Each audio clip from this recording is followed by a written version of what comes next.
दोस्तों, क्या आपको अंदर से हिला देने वाली हॉरर स्टोरीज देखना पसंद है? तो आपको हमारा चैनल जरूर सब्सक्राइब करना चाहिए, क्योंकि हमारे चैनल पर हॉरर स्टोरीज लगातार आती रहती है। So please subscribe our channel soon. Thank you. रात के तकरीबन 11 बजे का टाइम था और नैना रेलवे स्टेशन पर लगातार दौड़े जा रही थी, क्योंकि उसकी लास्ट ट्रेन छूटने वाली थी। नैना भागते भागते आखिर अपनी ट्रेन को पकड़ ही लेती है और ट्रेन के आखिरी डिब्बे में जाकर चढ़ जाती है।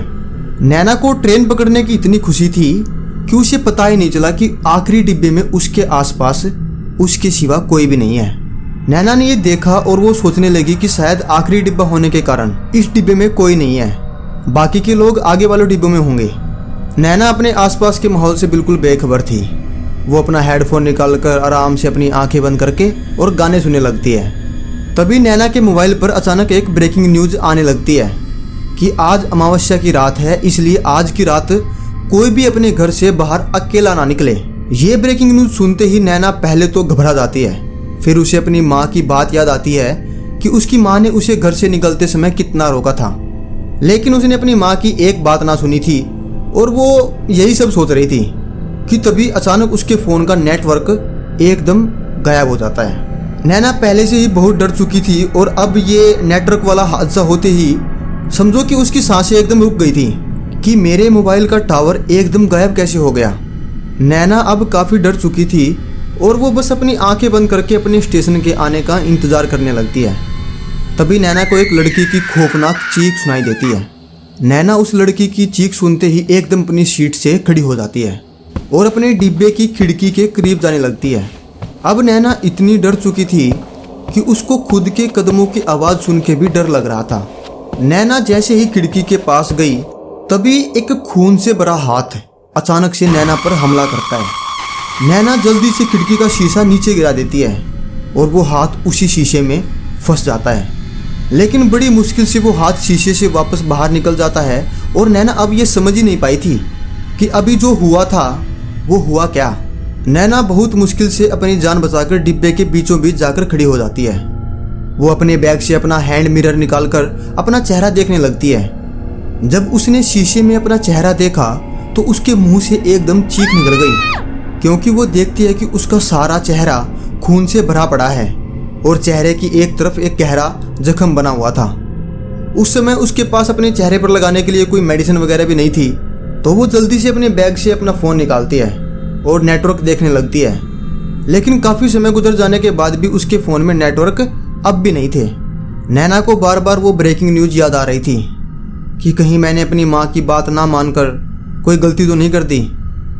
तभी नैना महसूस करती है कि पास में ही कोई स्टेशन आने वाला है, क्योंकि ट्रेन की जो स्पीड थी वो काफ़ी हद तक कम हो चुकी थी। तभी ट्रेन एक झटके के साथ एक स्टेशन पर जाकर रुकती है। नैना उसी स्टेशन पर उतर जाती है। नैना देखती है कि अब रात के करीब 1 बज चुके थे, लेकिन वहाँ आसपास स्टेशन पर कोई भी नहीं था, बिल्कुल एकदम सुनसान। अब नैना धीरे धीरे चलने लगती है और थोड़ी दूर उसे एक पान की दुकान दिखाई देती है।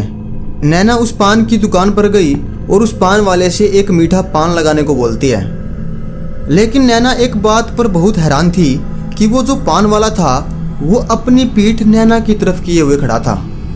नैना ने उससे थोड़ी बहुत बातचीत करी और उसे पता लगा कि वो जिस रेलवे स्टेशन पर खड़ी है ना, वो आजमगढ़ रेलवे स्टेशन है, लेकिन नैना को तो अगले स्टेशन पर उतरना था। और जब ये बात नैना को पता चलती है तब तक उसकी ट्रेन भी जा चुकी थी। उधर पान वाला उसका पान बना रहा था।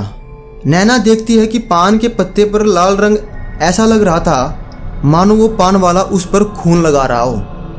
तभी वो पान वाला अपना हाथ पीछे की ओर बढ़ाकर नैना को वो पान पकड़ा देता है और नैना जैसे ही उस पान को खाती है तो नैना एकदम चिल्ला के और वो पान को फेंक देती है, क्योंकि उस पान में लाल रंग की बजाय खून भरा हुआ था। अब नैना उस पान वाले से शिकायत करती है। जब पान वाला पीछे की ओर मुड़कर देखता है तो सिर्फ पीछे की ओर उसकी गर्दन घूमती है, उसका जिस्म वहीं पर जमा रहता है, जिसे देख नैना एकदम शॉक हो गई।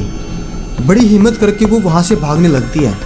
भागते भागते नैना का बैग भी कहीं गिर जाता है जिसमें उसका फ़ोन था, और उसे आधी रात के समय आसपास कोई टेलीफोन बूथ भी दिखाई नहीं दे रहा था कि जिससे वो किसी से हेल्प मांग ले। नैना बहुत घबरा गई थी, मानो कोई उसका पीछा कर रहा हो। वो पीछे देखे बिना ही लगातार भागे जा रही थी। तभी अचानक नैना किसी से टकराकर वहीं गिर जाती है। जब वो देखती है तो एक लंबा कोट पहने आदमी उसके सामने खड़ा था। नैना उससे फ़ोन मांगती है तो वो आदमी बिना कुछ बोले अपनी उंगली से पश्चिम की ओर इशारा कर देता है। अब नैना उसी तरफ भागने लगती है। नैना के डर के मारे पसीने छूट रहे थे।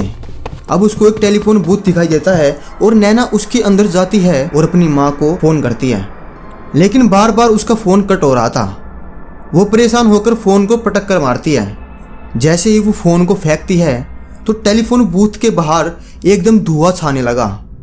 नैना टेलीफोन बूथ से बाहर निकलने के लिए दरवाज़ा खोलने लगती है, लेकिन वो दरवाज़ा बिल्कुल नहीं खुलता। नैना उस दरवाजे को खोलने की बहुत कोशिश करती है, लेकिन वो दरवाज़ा ऐसे बंद था जैसे उसे किसी ने बाहर से लॉक कर दिया हो। नैना अपना पूरा जोर लगाकर दरवाजे को धक्का देती है। तभी एकदम दरवाज़ा खुल जाता है और वो सामने जाकर गिर जाती है। अब नैना देखती है कि वो दोबारा से आजमगढ़ रेलवे स्टेशन पर ही उसी पान वाले की दुकान के सामने पड़ी हुई थी। ये नज़ारा देखकर नैना एकदम सुन पड़ जाती है। तभी नैना को रेलवे स्टेशन के अंधेरे में सामने खड़ा कोई दिखाई देता है, लेकिन बहुत अंधेरा होने के कारण कुछ साफ सा नहीं दिख रहा था। नैना थोड़ा आगे बढ़कर उस आदमी को देखने की कोशिश करती है और नैना एकदम वहीं रुक जाती है, क्योंकि सामने वही पान वाला आदमी नैना की ओर लगातार बढ़ रहा था, जिसका धड़ और पाँव पिछली तरफ थे और उसकी गर्दन नैना की तरफ थी। वो लगातार नैना को घूरे जा रहा था। नैना उस आदमी से दूर भागने लगती है। भागते भागते कब नैना गिरकर बेहोश हो जाती है उसे खुद भी पता नहीं चलता। नैना को जब होश आता है तो वो देखती है कि वो स्टेशन मास्टर के रूम में लेटी हुई है और सामने स्टेशन मास्टर खड़ा है। नैना ने सब कुछ उसे बताया और स्टेशन मास्टर ने कहा कि बहुत पहले यहाँ एक पान की शॉप थी। एक दिन वो पान वाला पैसेंजर को पान दे रहा था और अचानक उसका पैर फिसलकर प्लेटफॉर्म और ट्रेन के बीच में फंस गया और तभी पायलट ने ट्रेन चला दी और उसकी बड़ी दर्दनाक मौत हो गई। कहते हैं तब से उसकी आत्मा इसी स्टेशन पर भटकती रहती है। तो दोस्तों, कैसी लगी आपको वीडियो? उम्मीद है मज़ा आया होगा। तो जल्दी से अपने दोस्तों के साथ शेयर करो और चैनल को ज़रूर सब्सक्राइब कीजिएगा। तो मिलते हैं अगली वीडियो में। बाय।